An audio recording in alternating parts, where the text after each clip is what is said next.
delighted to be here. So Jieh is the president. So Jieh is going to moderate my session. Chieh is the events, is the MC for today. And of course, I also got to know Min Shen. Min Shen was helping me with my slides. So I'm very happy to be here. I'm especially happy because of our connection. All three are Malaysians, but of course, many of our participants are not necessarily Malaysians. And I also went to LSE. And you guys are about 18 years old or 19 years old. And I remember my years there. And when Jieh asked me about 2 months ago to sort of share my story, I was happy too. But I will concentrate up to my age 35, although I have everything until 61, because I want to tell you the richer part and the most relevant part. Up to age 35 is the next 15 years. And you will have enough to go by. Yeah, I also made a lot of mistakes in my life. So I want you to put in perspective, and this is story correct for me, but not necessarily right for everybody. So have that perspective in mind. Yeah. So I want to spend time talking in a way which is interesting for you. So if I were to divide my life and segment them chronologically, these are the obvious phases. The first 16, 17 years, then becoming an actuary, the next 6. And I graduated from LSE in 1981 at about 22 years old. Then I was working in London, then came back to Singapore, to Malaysia first and then Singapore, and then going regional. By the time I'm age 40, 2000, I'm age 40, yeah. Then I went to the world of psychology, then came back. I worked for a cooperative, for 10 years, 2007 to 2017, and I was council and president. But that is sort of dividing my life chronologically, Jieh, is my voice coming out well? Just nod or just smile. Yeah, good. Okay. But I thought that it is more meaningful if I talk about what stood out in those periods. What stood out in those periods? And I wanted to tell you my story in a slow way until maybe I became a CEO in Singapore about 1995. So by that time, I'm already 35, 36, and then after that, I will tell it more quickly, partly because 45 years is a long time, and I don't want you to miss some of the more interesting part by rushing through. So that will be the pace I'm going to do, right? So these are the themes, right? Why did I decide to be an actuary? What made me successful in a university? And how do I cope in a foreign land? Because I'm a small boy from a small town, working in Prudential, which is a very big institution, then coming home, and then being a CEO at a very relatively young age. And at that point, I will probably tackle the 7 questions. 7 people submitted questions to Jieh, because at that point, I would have completed most of the answers to the question and then round it up. And then we will do the fast pace. And hopefully I'll finish at about 45 minutes or 48 minutes. And then Jieh could then ask you for more detailed questions. So this is the plot. And of course, the last segment is Reddington and the reinvention of profession. So that story continues. The story continues. So maybe I should go to the next slide. Semanggi is called Si Mao Ye, 21 miles to the south of KL. Many Malaysians will know that, Si Mao Ye. The town has only 2 streets, Main Street and Back Street. And my father has a shop at the Back Street. Electricity and water did not come to my house until I was 6, 7 years old, 6, 7 or 8 years old. My father is a trader, a rubber trader. He's not rich, but he's not poor either. He rides in a bicycle until I was age 16 or 17. Then he got a Honda 70cc, Honda 70cc. So that's quite an important thing, because most of my friends in Kajang High School and primary school, most of my friends, I happen to mix it, have cars, you see, but my father didn't have a car. So that is about Semengi. I was always in a primary school, which is the primary school in Kajang. I was always the top 2 or 3 students. But when in Kajang High School, I was the top student for every year. And teachers are important. Teachers are very important. And I hope Mr. Lauti is, I sent him a link. I hope Mr. Lauti is here. If he's here, if you want to switch his video on, it would be a delight for me to see him. Yeah, and I want to name 4 teachers. Mrs. Ong Guan Gun, Mrs. Ong Ken Hui, Mr. Tan Jin Ting, and Mr. Lau Ti. So Mrs. Ong Ken Hui was my geography teacher. And Form 2, he said, and in my Form 2, which is about 14 years old, he told the class on the first day when he asked about difference in time zones, and your teaching was time zone. I came out with a question, a complicated question on time zones, and I could answer her very quickly and of course accurately. And it was the first day. She doesn't even know, he didn't know my name, but she knew my name because he heard from other teachers. And he says something which redefine about how we think about ourselves, right? She says that Chieh is still the best. I don't know how the impact is on the rest of the 35 or 45 contemporaries of mine, but can you imagine what the impact on me is? A teacher who I have not met tells you Chieh is still the best, so you are going to prove her right? How you say things to people, and that was Mrs. Ong Keng Hui lah, and I believe she's still around, and I try to contact her, but she's living in KL or somewhere else. The second teacher is Mrs. Ong Guan Gun, whose husband is a doctor, and she taught us modern maths. And modern maths, at that time, it was the Ministry of Education exploration into encouraging creativity. And for some reason, I always go to the advanced part B. There's part A and a part B. And I realized that I could figure out things which Euler discovered, So they set it on Euler's diagrams and all that. I could do, and I thought that, hey, this is quite interesting. So that was my early one. And my third teacher I want to talk about is Mr. Tan Jin Ting. Tan Jin Ting, because he likes politics, and he introduced a lot of books or stories. He doesn't like to teach maths. I don't hope he doesn't mind I say that. He always tells stories about the White House, Richard Nixon, and the Watergate affair. So I became quite knowledgeable about politics at a young age. And of course, Lau Ti was Form 4. Lau Ti was Form 4. I met him, and he introduced me the idea of considering an actuary, but he was a good mathematics teacher. He introduced me books by Aldous Huxley and Bertrand Russell, and more about Bertrand Russell later on. You will see 2 names there, Dominic and Handa. And this is where stories are important in our lives, right? Dominic is my eldest brother's classmate. He has passed away at a young age, but he is a very good speaker, and he can sing Chinese songs, he's an Indian guy.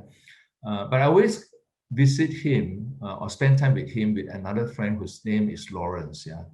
And they're about 8 or 10 years apart.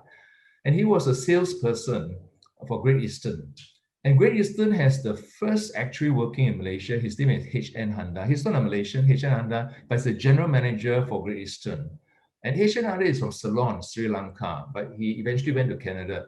But Dominic told me about the mystique of an actuary, right? The mystique. So if you go to India, and I think that India has a rich tradition of actuaries, especially before they got nationalized in the 50s, where the insurance companies got nationalized. Before that, there was a big of mystique, and actuaries are treated with great respect. So there was and Dominic told me, because he was a salesperson for Great Eastern, about what actuaries do and how extraordinary they are.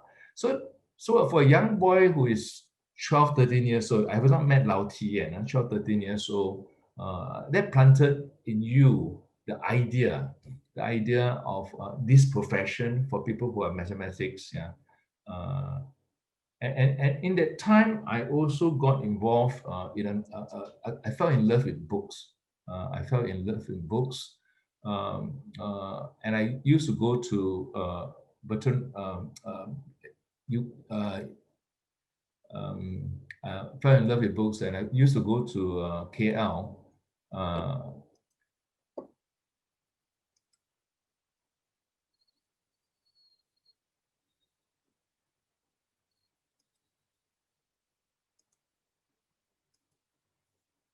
uh, we go to KL to buy books. Minerva, I have I got a bit of a distraction just now because someone appeared on my screen. Yeah, so maybe I need to make the screen. Okay, I closed my screen because I got distracted when someone came on the screen and suddenly there were 3 or 4 people there. So there was, and I got interested in public speaking. So I will pick up that story later on. Yeah. So this is a picture of Suee, and this is a picture of my school, in my school. Yeah. Uh, uh, uh, and this is a picture of, I was very interested in Bruce Lee at the time, and also Kung Fu, and becomes quite uh, an interesting subject nowadays because of Bruce Lee's philosophy of reflexivity, of behaving like water, which is a very useful concept to have about responding to uncertainty. And this is when I'm 10, 12 years old. My 2 sisters are very supportive of me, and we were very close, yeah. Bibi and Bihua, yeah. And they might be watching, I do not know. And there's a picture of me when I was probably about 15 or 16. I'm the youngest of a family of 6, on the far left, the 2 sisters are my parents. Yeah. Today, I did a posting on my father and my grandfather, not because of this program, but it's one of my tips for the Instagram, because they taught us responsibility, and my father was very good in abacus, yeah, and he certainly taught me about compound interest. So he actually know the difference. Not know. He actually taught me the difference between simple interest and compound interest, and he took me to the post office to open a savings account when I was a primary school boy. And he also told me that you should spend your dividends or your uh, coupon, but not your capital. So he had instilled with us a sense of financial responsibility. And the tip for this week, I can't remember which number it was, but it was about uh, what you save will make you rich, not what you earn. Yeah, because obviously that is true about how we should accumulate savings. So for those who are interested, that will be in Instagram. Yeah. So I come to, so I talk about books, I talk about Bertrand Russell, and I talk about Dale Carnegie, and more about that. Because now I want to, because those were feeding into the next 6 years. 1975, I was about Form 4, and 1981 I graduated from LSE, and it became very clear from one particular book I read, which is from Napoleon Hill, Law of Success, uh, that there are only 2 meta principles for a person like me. Not everyone is the same, right? And it's about constancy of purpose, clarity of purpose. It's the same thing. And I remember going into the Taylor's College. At that time, there was Taylor's College. And I remember today, Mr. Ted Mao's office. And he has a poster there. I think it was a quotation from Benjamin Disraeli, yeah, which is the Prime Minister ex-Prime Minister of UK. The secrets of success is constancy of purpose. Then the second meta principle is about focus and drive. And you can replace it with other words like determination, concentrated effort, perseverance, but it's about focus and drive. And I think that these 2 are what I call meta principles. If you have this, a lot of other things like communication, teamwork, and negotiations, resourcefulness can be acquired. But these 2, I think, are fundamental. Yeah. Uh, I want to tell you a bit of a story about why this is so important. I in Taylor's College, there was also and Taylor's College is a place for more of family or people with higher means, right? Because it's a private school. And many of the people who go there have cars, and you can remember even my father don't have cars, right? And I was never happy there. I was there only for 2 months, yeah. But there was a career advisor there called Mr. Suee. Yeah, it's a long time ago. And I remembered he told me not to pursue actuarial science because he said it's too difficult for me. And that was the same advice from a career advisor in British Council, which is opposite the railway station, right?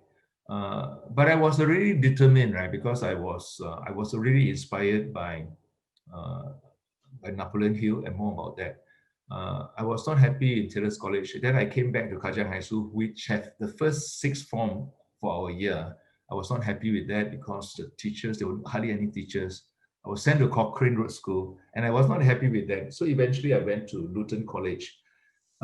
And Luton College in Luton, Hertfordshire in UK. And the college is not exact. There are many dropouts from Malaysia who went there. Many people were doing their A-levels for the third year or fourth year. But I went there because they accepted me very quickly. But I learned a great deal. I worked very hard. And at that time, um, you must remember at that time, Saturday Night Fever, I think that might be too old for you. John Travolta was all the rage. I can still remember. And I started smoking. I don't mind telling you that. And I was... and then Argentina won the World Cup, Mariel Campus in 1970. But I got into LSE, and that is through sheer application. I was quite creative in the way I applied. I I did some research, and I had somehow remembered a diary which was given to me by a friend or an agent on Prudential in Malaysia. I was able to cite certain things from the Prudential thing. Because many Malaysians would have applied to Prudential, I was in a way lucky. I got in, yeah, I got in, and that was decisive, lah. That was decisive. No, sorry, that was application to Prudential, but the application to LSC was more straightforward because my grades were good. So then I went into LSE. So application to LSE, I got admitted into all the 5 universities I applied to very quickly. But there are many stories about Luton College and also my application, which I can tell you, partly because I've never lived in England before, and I never know the difference between cheese and butter, how to make tea, and so forth, right? And even on the train from Luton to Sheffield, which is one of my university, the shortest route is via St. Pancras, and I refused. And on the return trip from Sheffield to Luton, the man was announcing many times, but I just insisted, wanted to take a direct train, right, which obviously delayed me by 5 hours. But of course, that was the first time I took a train on my own. So that was the background of before going to LSE, and then LSE itself, and then going to Prudential. Yeah. So this is the book, Napoleon Hill, right? Law of Success. And I just look up the other day, and it's still very fresh in my mind. And a person, I was into Dale Carnegie already, but a colleague, and I met him for the first time after 30, 40 years. He came to a reunion. Chieh Wong. He said that, Chieh, you better read this book. You'll love it. And I write here, mastery of the 15 laws of success is the equivalent of an insurance policy against failure. And then I say, no man could possibly read the law of success philosophy even once without becoming thereafter better prepared to succeed in any calling. So I was very much into that space. And this is the table of contents. And the first principle is a definite chief aim, right? Then it goes into other principles. I want to talk a bit more about Dale Carnegie. The first book appears. I worry about a lot about various things. But it was not about the techniques of worry. But Dale Carnegie research on worry was about how famous people deal with worry. And I don't have many books in the house. But this is one book I had, and he talked about Marcus Aurelius, Lincoln, Emerson, Shakespeare, Kalidasa, Confucius, Lao Tzu. So that small book was a key to the world of knowledge. And it is still a very good book. So I learned a lot from that book. But the second book is about public speaking. I won the district uh, public speaking contest at the age at Form 4. Form 4 would be 75, so about 16 years old. And I won the Malay oratorical contest in Form 5. And that gave me the foundation for public speaking. And I remembered I was very inspired by a person called Lee Kuan Yew. I'm Malaysian, but I heard about his speaking. And in 1969, where Malaysians will know we have some racial issues in May 13, and preceding that, there were election rallies. And I still remember to this day, people like Kapao Singh, Mr. Fan Yu Ting, Mr. Chen Man Hin coming to my town to speak. I can't remember Lim Kin Siang coming, but I met Lim Kin Siang in another rally much later on. So that was the foundation of my way I speak. But I can't pretend to be a great public speaker. But I think that my beginnings in public speaking stem from that time. Yeah. I mentioned about books just now. When I was Form 4, which is when I was 16 years old, and there's a reason I show a picture of my two sisters. I wanted to buy a Britannica. The Britannica 25 volumes, which is actually now in my house, the same volume, but now of course you don't get the books. It cost about 1,650 ringgit at that time. My eldest brother, who is a much more commercial person, wanted to get a better deal. So he negotiated with a salesperson. And as a result, the delivery was delayed. But the thing is that he got some extra books. Yeah, and those extra books were by Bertrand Russell. Yeah. And Bertrand Russell was quite difficult to read for a person at age 16. But if you have no books in the house, you read what you have. So I have a philosophy that actually it's better to read a book. If you have one, it's better to read 10 books 10 times than to read 100 books once, yeah, because immersion gives you a different insight.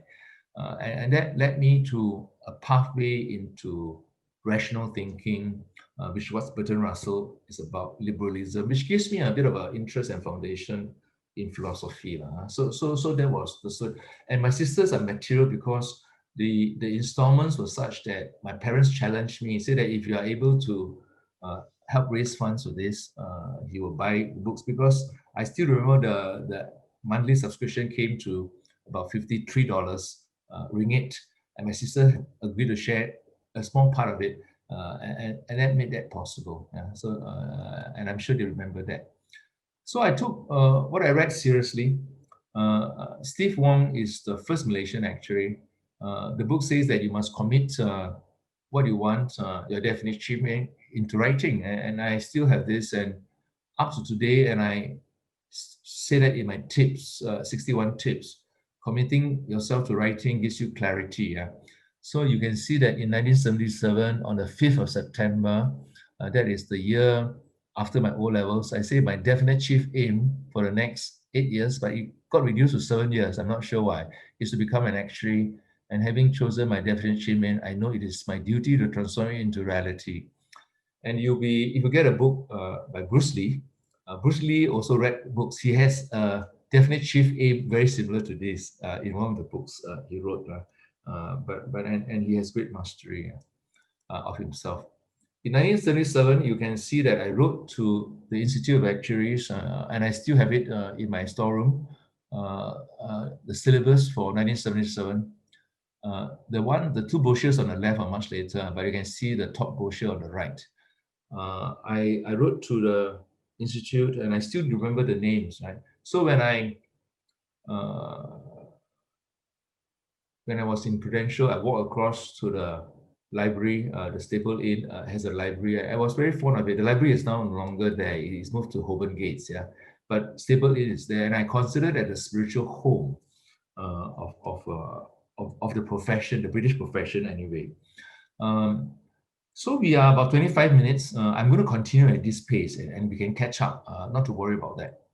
I just going to take a peep. Okay, I think we are good, right? Suee, I think we are good, yeah. Later on, I will ask you all to put your video on because I'm going to take a picture. Yeah. Okay, this is Mr. Lauti. Last year, I took him. We spent morning and afternoon together, and I hope he's in the audience because he means very much to me. And we have been in touch once a year, every year. And I think he's about 10 years older than me. I think about that. He's about probably 70s now. Yeah, that's Lauti. Steve Wong is interesting, yeah, because Steve Wong burst into Malaysia. You can see that Guinness Award for Malaysia, and that came out in 1977. And Steve Wong is, I believe, from Rahop, or some, it's a small town, and he has from a big family, from a big family, about 9 kids and or something like that. And he liked me very much. I went to see him when he became a Guinness Star Award. He was the first Malaysian actually from the society, and this is a picture of him in SI in the Chris Lounge last year. He's a good friend. I see him almost every month because we belong to the same luncheon club in Singapore. He's about 20 years older than me. He's a very wealthy man now. Yeah, he has many businesses and all that. And I know the family, his wife and kids. Yeah. But he was my inspiration, I suppose. He was the first Malaysian actually. And I was not shy. I would write to them. I went to see him. And I think that every time he was London, he would take me out for lunch or dinner. And his daughter actually worked in NTUC Income. I was very happy to engage her. And that was Steve Wong, yeah. And he introduced me to YPO, Young Presidents Organization, which is also very active. But I'm still part of YPO in Singapore, but not very active, yeah. But mainly we're a group of friends, yeah. I will show you a couple of photographs about LSC because you're from LSC and I don't want you to be too alarmed by these two photographs. But these are because I don't have a camera at that time, okay? So these two photographs, you can be laughing. So Thatcher just came to power after the winter of discontent in 1970s, 77. And I think 78 he came to power. And I was quite I was involved in student politics, along with some prominent Malaysians and Singaporeans who shall remain unnamed. Yeah. So this is the program I took. I got pictures of me in the march as well. And we were marching to Westminster to ask the rich to pay for the crisis. Yeah. And the photograph on the right is a good friend of mine. She's American. She's not my girlfriend, but it's a good friend of mine. I'm not sure why she's reading a magazine which I'm reading. But what was interesting that on my bookshelf there was a book by Karl Marx or on Karl Marx. Yeah, I'm not sure where that book is. So I was LSC was very good for me because I was staying in Corsandos Hall, and I learned a great deal. I learned a great deal in LSC. But I was also quite distracted because I got all my exemptions. I got first class, and that was good. Yeah. So then I got into Prudential, which was the hard part, right? Getting to Prudential was the hard part because the issue of work permit, right? You're Malaysian, the issue of work permit. But somebody in Prudential liked me, right? Because there was presentations and assessments and all that. And, quite long interviews. But somehow I got in. I think my public speaking helped. My Bertrand Russell thing helped. And the fact that I mentioned did some research in Prudential help. So you always need to have a proposition. So this is about the first 6 months, first 6 years from 1981 to 86 before I come back from Malaysia. So I have not qualified as actually, I finished my exams in 84. I had one failure, which is about general insurance. Partly I was distracted. I had a Malaysian girlfriend who was also an actuary. She's very successful, but shall remain nameless in this presentation. But we studied together, we worked together, and we got friends who studied together, and it helps me in Prudential study time. But I remembered, but I was helped a lot by the work I did. And I was curious. Yeah, I read a lot of files on bonus reserve valuation. I read what Reddington wrote in his notes in Prudential, in the files which are still there. I was very awkward. My language was not good. The Prudential sent me to an English diction course for 3 or 4 months, I think, because I was not confident in picking up the phone, and when I speak, they couldn't understand me. But what I was good at was that I was good in my work. I finished the work very quickly, and that proves a bit of an inconvenience. Yeah, it proves an inconvenience because you're not supposed to finish your work that quickly. Yeah, uh, this is the culture of that time where there's a lot of flex time and all that. The culture has changed a lot. Yeah, where lunches were long and people come in late and all that. Right. I made my mark by a paper on profit testing, which is about analyzing cash flow of profits business, and at the time was early and it caught the mark. And at that time, I was also inspired and learned from books like What They Don't Teach You in Harvard Business School, Tactics for Success, and all that. So I was very motivated that way. And also, there's a bit of curious part. There was something about social mission in me because I was in Russell and Marxism, but at the same time, or social change. But at the same time, I wanted to be successful in a commercial way, and that remains an interesting dialectic. Yeah. Jackson National is a very famous company in America. Well, not famous, big, and it was an acquisition. My boss, Jim Sutcliffe, okay, in the book, What They Don't Teach You in Harvard Business School, which is still a very good book. I just picked it up just now. And he said, join the international division, which I did, in 1985. And I was part of the team which acquired Jackson National, which of course became the third leg of Prudential today. Jackson National is 1/3 of the leg. Asia is now bigger than UK, and UK is the remaining leg. But at that time, UK was 95% in terms of revenues, but now they're demerging the companies. Yeah. But that is another story. But mentors are important. For some reason, I have very good mentors whom I still keep in touch. Yeah? So when I became president, of the IFOA, they were rather pleased. We had lunch last year when I was the president-elect. And I hope to circle back to them, but unfortunately, COVID-19 happened. So names like James Sutcliffe, John Savage, Peter Wright, um, Graham Clay, Nick Shirt, they were important to me, and I felt I was very blessed, yeah, that I have people like them. So this is the book, Managing Your Boss and Other 60 Holders. So you know that I publish 61 tips, one tip a year, one tip a week, and it will finish about July or August next year. So it's still all there on my blog or on Instagram, yeah. And I thought they were quite important. And so then I was the youngest person on my grade in Prudential. At that time was P6. It's called a principal actually. But I decided to go back to Malaysia and Singapore. And I think for a number of reasons, and I think I wanted to move from a technical role to a functional leadership role. So when I went back to Malaysia, I was head of function. So I was one of the top 6. Yeah, I was age 1987, about age 27, 28, right? Now it would be difficult to do that, but I was one of the very few actuaries in Malaysia at that time. But in 1986, I went to Cranfield Institute of Technology. It's not college, Cranfield Institute of Technology, now I remember. And I learned about psychology from Joe Jupp and Gil McWilliams. Yeah, Joe Jupp and Gil, and I remember their names. And they taught me Belbin and psychology. And Joe Jupp they were very insightful. And they told me I must return to Malaysia. And I thought, and that's where my first entanglement or interest in psychology began. And when I went to Malaysia, I was put in a very influential position, and I made a lot of mistakes. I can tell you, I was a good technical actuary, but I was not. I was learning my ropes as a manager, but somehow I got quite a bit of publicity as an actuary, as a young actuary, and I was involved in Actuarial Society of Malaysia.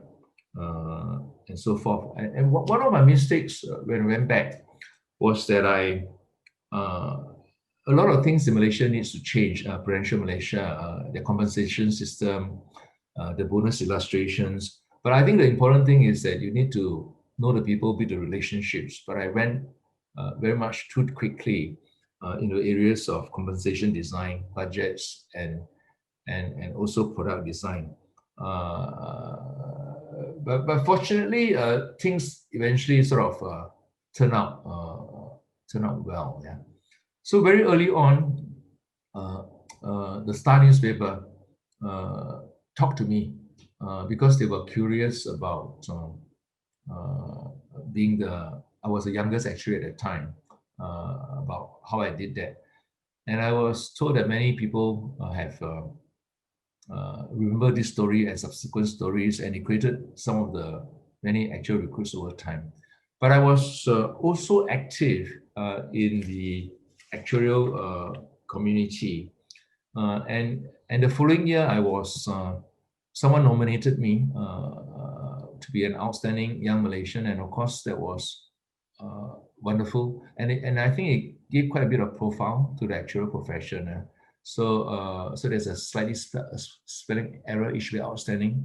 Sorry for that. And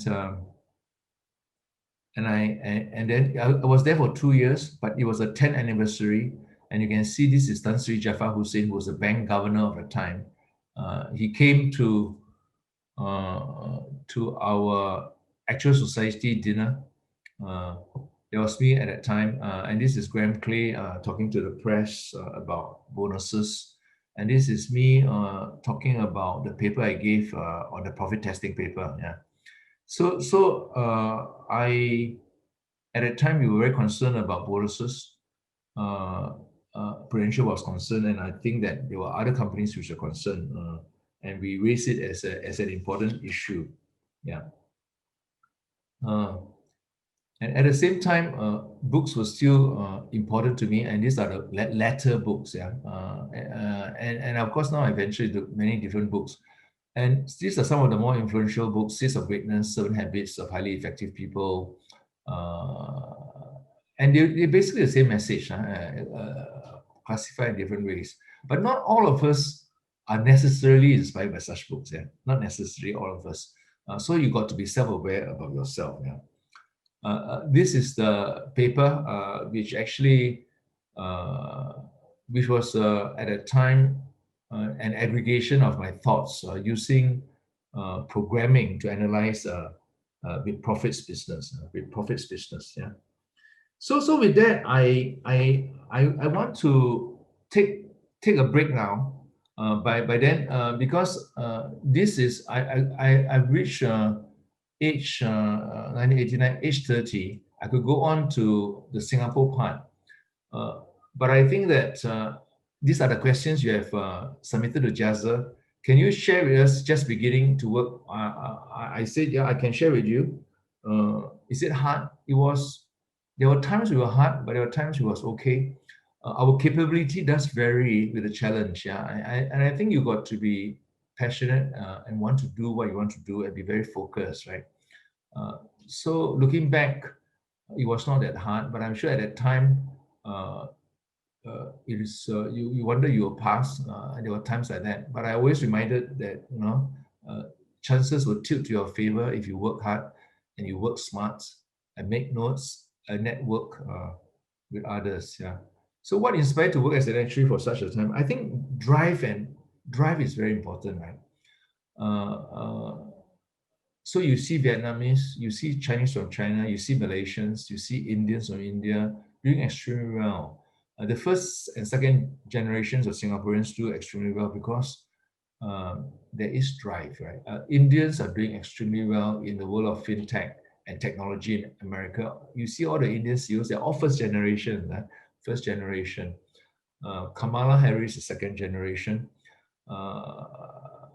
And that keeps you going, right? And I wanted, and I don't want to sound too commercial. I was motivated also by rewards, right? And I think all of us are. So an actuary is a great thing because you must be good in mathematics. You want to do something practical, and it gives you a secure and interesting career. Yeah. But of course, going forward, how secure is that? That is why our new strategy is so important. Yeah, because our new strategy introduced many of the new mindsets required for us to thrive in a digital age. What do I least enjoy about my job? I think routine. I think I don't quite like routine, but that is not to say that all actuaries don't like routine. Yeah, because yeah, all of us are different. I like routine, and I do enjoy recognition. I wouldn't be shy to say that, and therefore you want to take roles which gives you more visibility. I wouldn't enjoy a bedroom job, I think. What is one piece of advice to the younger me? I think I thought about this one. You must really, and this is hard for a 19 years old, 20-year-old, but you must be self-aware. You must listen. You must know yourself. Yeah, and know yourself. And notice yourself, right? And listen to yourself and trust yourself. Yeah. Yeah, because your answers are different, and you must be honest with yourself. What you're good at, what you're not good at, what you are prepared to go. That's what Steve Jobs says. Stay hungry, stay foolish. Right. Passion is important, but passion is not necessarily for everybody. Yeah. Some people are not passionate. Yeah. So you got to know yourself and find your own path. Yeah. But draw inspiration from others. Yeah. Okay, how did you know you wanted to become an actuary, and where do you decide to start on this journey? Uh, I told you about my teachers, and I think the DNA part, you got to have that mathematic capability. I am going around telling people that if you don't have more than if you don't have if you're not in the top 2 or 3 in your secondary school cohort, it is going to be tough, right? Because when you go to A levels and university, you're going to meet even better people. To be a fellow, you really got to have the mathematics, and then to have I think in terms of intellectual skills, it's really about mathematics and communication. The rest is really about mindsets. Yeah, mindsets, and the mindsets I can talk for a long time, because there are different types of actuaries. Yeah, and in the current strategy world, we can produce actuaries who are very accurate and cautious, who are very good in systems, working within system. So they are good in they're systematic people, right? So they're accurate, cautious, and consistent, so they can't get it wrong. Many actuaries are like that. But to go into the digital world, being systematic is not necessarily the best, right? Because you want to have innovative thinking.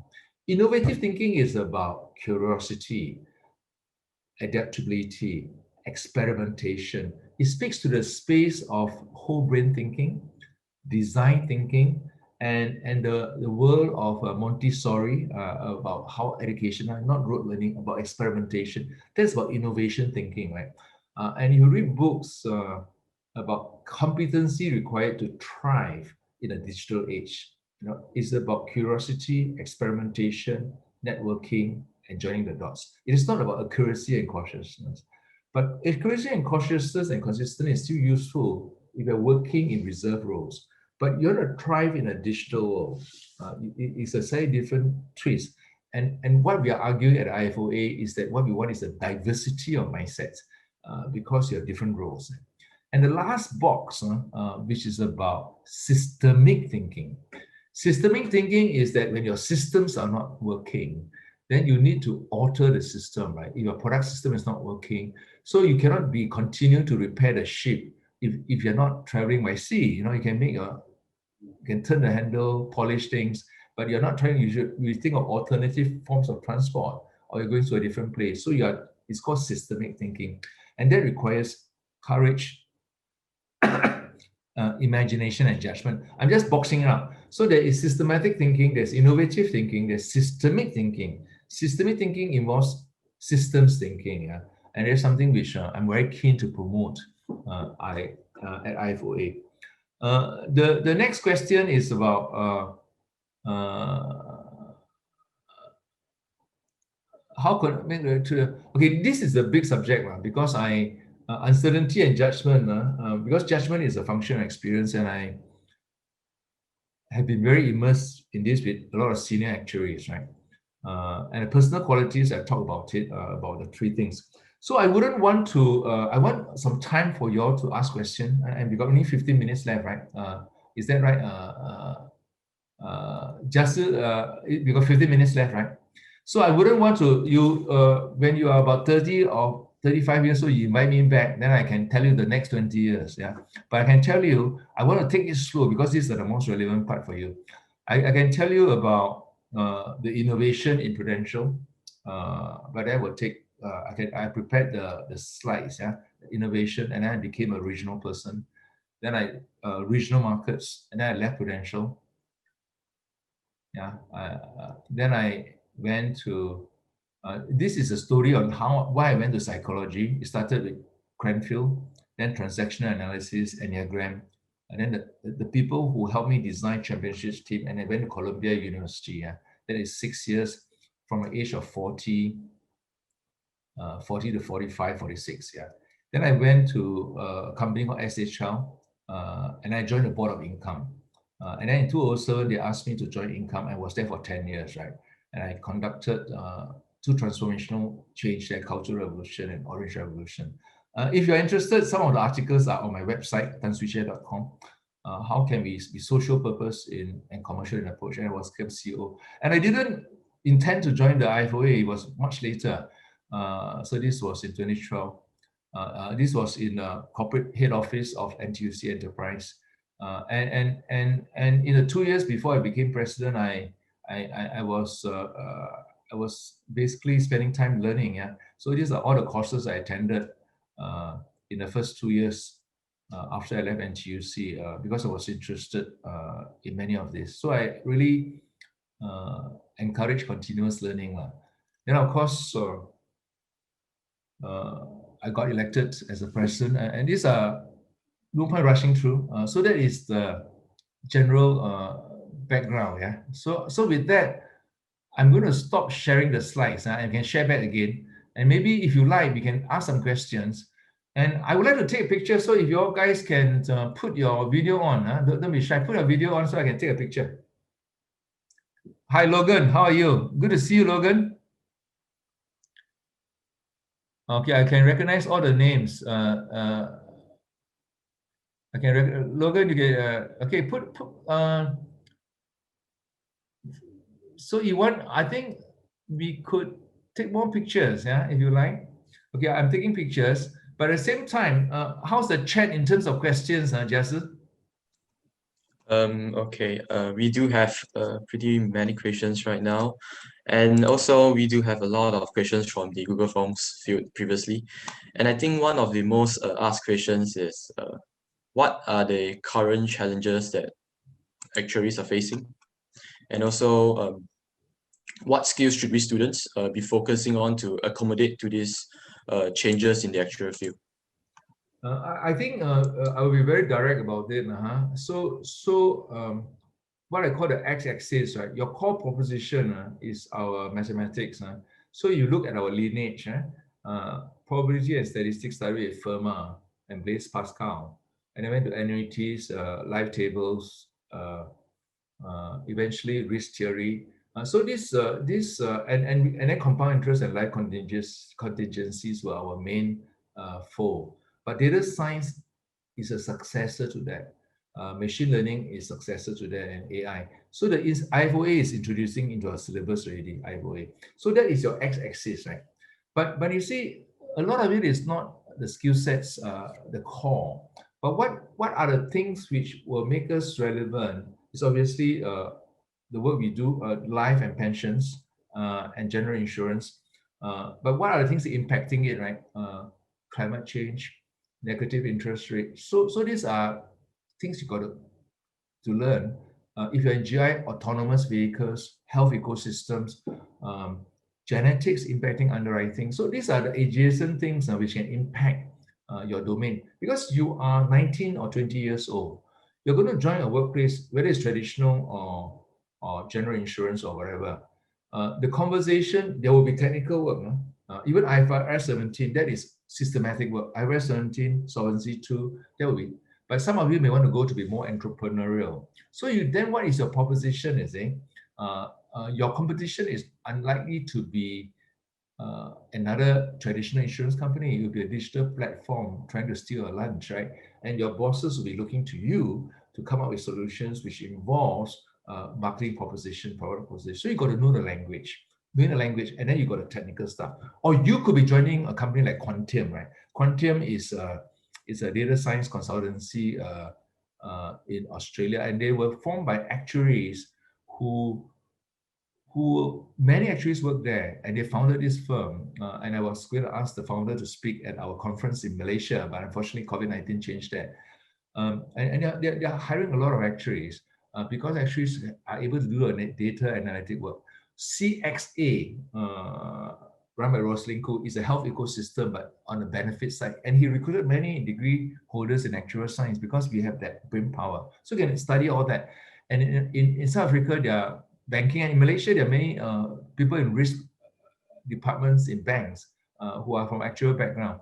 So you stick to your core because actuarial science, as opposed to studying you can study statistics. I'm not saying you should. You can study data analytics or AI, but that doesn't have the same business feel to it, right? And what we are trying to do at IFOA is to give you the positioning is about mindsets, but at the same time, there is the language, the business language. Yeah. So adjacent to it, there are a lot of opportunities. So if you want the skill sets, I can also suggest, I think it could be some of my slides. Yeah, not this one. The one I just gave to Herod Watt, I think. There's so many things to learn, right? In a digital world. But you got to follow your interests, right? But at the core, you must be on top of your actual science, and if you can go into data science, I think those are core. But you don't have to be expert. You're not going to be a programmer, but you must know the language, yeah, and know how to do it. Communication skills, negotiation skills, they're all fairly straightforward. But it's a question of how much commitment you have and interest you have. So that's about skills and mindset. But mindset is more important. Mindset is more important. So your constancy of purpose, the constancy of purpose and also drive is very much at your age. But actually you go into work, the one on curiosity and adaptability is something more professional based. Okay, thank you, Mr. Tan. So relating back to your question, I think most of us here are undergraduates or even postgraduate students who are mostly pursuing an actual degree, but there are also some who are not necessarily taking this actual science degree because there are a few students who take a mathematics or statistics degree. And so maybe I could just ask you what made you choose a career in an actuarial science, and also just to relate it back to us, because it's kind of uncertain whether, like, how do we decide to study to take an actual career instead of going into different other careers in financial sectors like banking and consulting. Yeah. Okay. So what is your advice to us for us who are uncertain to all of this? But it will depend. It will depend on who you are and how you are. I can explain for myself because at the time when I went to Taylor's, there are so many people who are good in maths want to go into engineering. I said this can't be right. Everyone go to engineering, and I didn't want to go into accounting because I think I got a distinctive proposition in mathematics. But after I went to LSE, I realized that my mathematics is not that outstanding, but it was good enough for me to get a first class, right? Because to be outstanding in mathematics is another ball game, right? Then you go into the technical, then you go and compete with Stephen Hawking, right? In Cambridge, but I'm not that good. But I was good enough to get my first class degree. So I was good in mathematics, and I wanted to do something practical involving business. Yeah. And let's face it, many of us wanted to be successful financially. And for me, I was under that impression, and it turned out to be true. But for you, going forward, I can tell you it's also quite a good proposition, but you don't have to necessarily believe me. You can do your research. You can do mathematics, but then you got to find out what do you do after that, right? You can do physics or engineering or masters in business administration. But I can tell you why a group of us is pushing the strategy so hard is that the safe and secure box. You should. I think I gave this presentation in some other places. the safe and secure box which I was given. Actually, I was very lucky because I was one of the earliest, right? I'm not sure. I was assured of a job most of my career, so because of few of us. But yours is not the case. But then if you become a doctor or a lawyer or a journalist, the world of work in the next, not in the next 30 years, in 50 years or 75, whether insurance businesses will exist the way we understand it in 75 years is because we don't even know how human society will look like. Yeah. But now we are worried about next 30 years. So you cannot have a cast iron formula. That's why your mindset is so important, I say. That's why, and so we have moved up. The way we are going to offer our learning proposition is not based on qualification and exams, but based on learning and continuous learning. But of course, we still need qualification to get million standard. But because what we learn today is going to be irrelevant in 10 years' time because of the way knowledge is multiplying. And then you need to have a mindset where the job is not protected. But I can tell you, we tend to overestimate the rate of change in 2 years and underestimate the rate of change in 10 years. So in the next 2 years, things are going to be the same, but 10, 15 years time, things are going to be different. But if you invest in yourself, you will be more comfortable. My swimming instructor, which I'm learning swimming now, tell me about backstroke, right? He says that if you backstroke, if you don't align yourself properly, but after 20 yards or 20 meters, you'll be hitting the wall side of the pool, right? You know that because then you are, because a small shift in your orientation can be very big over time, you see. So what I'm saying is that you need to shift so your trajectory is resilient and adaptable. So that's it. If you want to say which subject is right, then you got to see a career advisor. But career advisor don't necessarily. Well, I respect them a lot, but you got to trust yourself as well. And we worked out the other day with the president of ASM in Malaysia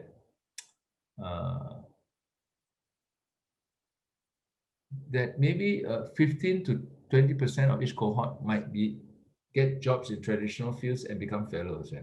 And the next 30% could still be in actuarial or some form or mathematical, but it could be more successful than the first lot, right? We do not know. We do not know, right? And then the other 50 might go and do something else. Just like a lot of lawyers, restaurateurs and musicians, and a lot of psychologists don't end up being psychologists, and a lot of accountants don't end up being accountants. Yeah. And the key to it is no one knows you better than yourself, right? So I can't be too prescriptive about this. Okay, how are we doing for time, Jasu?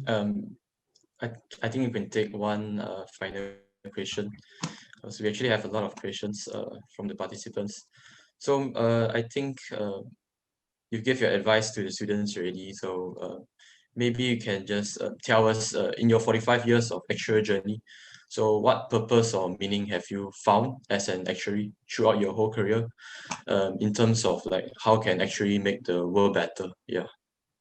Okay, the last 10 months, or not last 10 months, last 8 months, a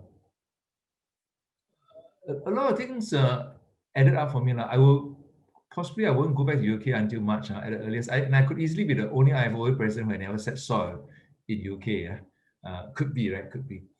I think being Malaysian Chinese, let's be practical about it. Firstly, it was about a career, which I enjoyed. I was elated to be elected to the council, which I was not planned. I was so flattered and happy to be elected president. So it gives me, and I work very hard. I spend a lot of time now figuring out the history of the profession and its future. And I was just talking to Louise before this, who is our president-elect, and she was more concerned about climate and sustainability. And we got to bring people along. And I learned a lot in NTUC and also in SHL about culture, psychology, and how groups work, and also my own shortcomings as a leader, as a manager. So I feel that actually in one of my slides, I feel that although I'm sort of 61, and in fact, there's a new book, and the speaker is going to speak, my first guest lecturer in January, called A New Long Life. Our EPF in Malaysia ends at 55 or 60, right? That was for our father's time because they expect to live to 70. But the new long life, certainly for you, it's going to be 30. For me, it's 30, 30, 30. For you, it's going to be 30, 30, 40. Yeah? So you're going to have a new long life, right? And your jobs are not going to be the same job. If you don't understand, your best insurance is your mindset. Yeah, I tell you that. I'm quite, I'm not, I'm 61, but I don't feel that old, to be honest. I don't feel that old. I can tell you Churchill became prime minister at the age of 65. Yeah? And he went on and lived for another 30 years. He's fought at the age of 65. So your life had hardly started. Deng Xiaoping, not that you are Churchill, but I give you some examples to encourage you. Deng Xiaoping started, not ended, started the transformation of China in 1978. He was 74. And how old are you? You're a baby. So I actually haven't started, I haven't started. So I think of it in those terms, but I don't know what the future will bring. I'm financially quite independent. I got a wonderful family. But I've been blessed. I'm very blessed, and I make some good decisions. But I think you got to trust yourself. I find listening to yourself, networking, reading, and I try to put it in a way which makes sense. So if you want, you just go to the tips. Each of the tips were what I found useful, yeah. And there are often books recommended, and you can go and find your own thing. Trust yourself, yeah, to experiment. You are really you're really a master of your own fate, and it's never too late. It's never too late to start anything. You're never too late. The best time to plant a tree was 25 years ago, but the next best time to plant a tree is today. You're never too late. You want to do anything, it's never too late. Lee Kuan Yew was still going to the gym uh, uh, uh, the week before he had a problem with his throat or something, right? He was still going to the gym. Yeah? Not going to gym, he was still training, yeah? And learning his Chinese, right? Yeah, so but not all of us is him, and not all of you are like, so you choose your own path. Okay, thank you, Mr. Tan, for your answers. I think we have already reached our time for this event. So, Chieh, we'll pass back the floor to you. Yeah, can I just say something to the group? Can you let me see them? Don't share the screen again. Unshare the screen. Okay, I thank you all for turning up. I don't know where 40 years have gone, because I was like you 40 years ago. I don't know where 40 years have gone, but it has gone. So I just think about my next 30 years. So thank you for your time. I could have stayed longer, but I do have another presentation in about 8 minutes time with the people in IFOA. So I got to leave to get some breath here. But I enjoyed talking to you. I know that I couldn't finish it because I want to cover the most meaningful period for you. So with that, I should say thank you to Jezza and Ming Shen. I didn't see, but Ming Shen did a lot of work for me, with me on the slides. So I'm grateful. So with that, I say goodbye, just wave. Then I can take a print screen, yeah? So you might see yourself in Facebook or Instagram.